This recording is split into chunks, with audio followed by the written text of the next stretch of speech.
Right, I'm Hugh, this is Ninja Blocks. Basically, it's a beagle bone board with another shield on top. Beagle bone, okay. Beagle bone. And that's an ARM-based Linux single board computer. So some guys in Australia made this. It's called Ninja Blocks. It's like the Internet of Things. So similar things to like Smart Things, and there's a few other guys who do it. But they chose to use RF433 to get devices to talk to it because it's like fairly mainstream and bits are cheap. So some bits on here will talk to RF433. And so to make it look nice, they wrap it up like this, and they put a HackJamHK symbol on there. And so you can set it up to we're on Wi-Fi, so you only need power. Initially you connect it via cable, and then you connect the Wi-Fi. And then you basically log on to this web console that they've made. It's called, it's like the Ninja Cloud. The URL is a ninja is born, basically a.ninja.is/born. Okay. And you log on there and you get a console. So basically they give you all these things that can connect to it. So when you first turn it on, you go, okay, it just sits there. You pair it using the serial number.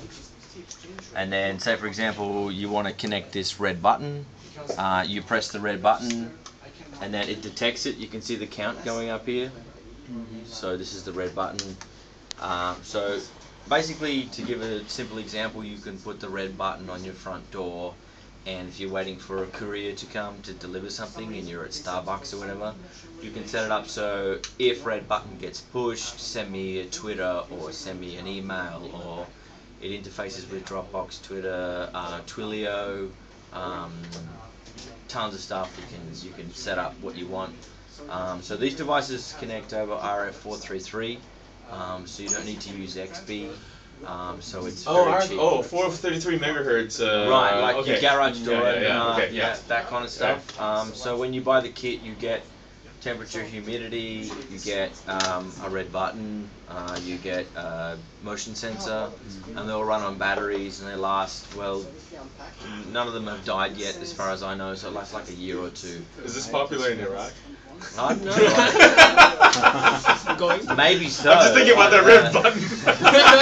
And like pressure just cookers. Just a button, you know, like whatever the range of RF433 is, you could be like, oh my god, I'm getting fucking shafted or whatever. In Dagestan. Is your kernel popular in Iraq? No? Sorry? Is your kernel in the front of your head? Is that oh, he does have a nice curl. That's oh yeah. So basically, you can, say for example, connect this bit to a door, and then you put that on your door. If the door opens, you can do something like, hey, if the door opens, email me. And you can set times, like if the door opens at 9 o'clock at night when I'm in bed, email me, that kind of thing. That's cool. Liquor cabinet. Liquor cabinet, a very good example. You can do things like if the temperature rises above 28 degrees and my dog's at home, then turn on an actuator that's connected to a power socket. There's tons of cheap things out there. You plug your fan into the power socket, into the actuator. It goes into the power socket. Then it goes, hey, that's reached 30. Then talk to my other device, turn the fan on, and then the fan comes on. When it drops below 30, turn the fan off. It's like next gen X10. So this is cool because this sort of fills the gap between like a Raspberry Pi and a bunch of sensors, because like there's no really easy way of connecting. No dashboards. Well, yeah, I mean, not dashboard, but there's no good sort of peripheral connector, you know, for all those different sensors, right? These guys are one of the only guys who have made everything absolutely open source. So you can hack their boards, you can hack their shields. You can go and find a device that works over RF433, hack it, figure it out how it works, and then you tell everybody online, and then they'll add it to their compatible list of products. Cool. Do they have RFID readers? You can basically add anything you want, and also if you've got a Raspberry Pi, they've got ISOs for it, so you can download an ISO, add it to the Raspberry Pi, then you add the RF433 module to the Raspberry Pi, and it becomes a Ninja Block. Oh, wicked. okay. So, and if you've got a beagle bone, they sell the breakout boards that clip straight on top. Okay. Download the ISO and you've got one. So you don't need to go out and buy the kit. you can do whatever you want. So the kit is $199 US, delivered anywhere in the world. I think you can still get them now. There was a bit of a slow wait until they got production. This is like a Kickstarter project? Or? Yeah, well, yeah, it was originally a Kickstarter project. Yes, definitely. Excellent. So yeah, they're doing well, and it's totally open source. And as you can see here, this is like the Ninja dashboard, and this is like a really simple. So this is talking to it, saying this is the temperature and humidity coming from this device. And if you watch the counter over there for the red button, if I press it a few times, it'll increase.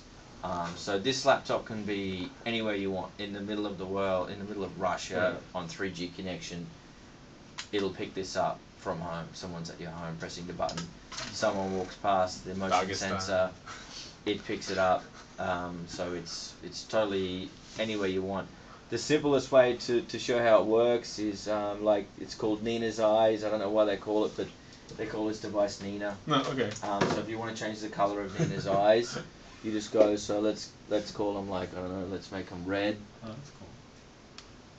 And then it'll change, and then Nina's eyes will go red. Yay. So that's the simplest way to describe it. And it's totally hackable, and you can do whatever the hell you want with it. And they're only just started up in the last 6 months, so. I bet you that was their Hello World with Phil. Yeah, that's the Hello World. Okay. And they got a little Hack Me tag on there, so they're super open source. So they manage Very their own nice. cloud, right?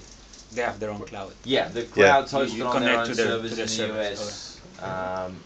You can actually set it up so it's like the GET protocol, so it can work on the LAN straight like That's that. very cool.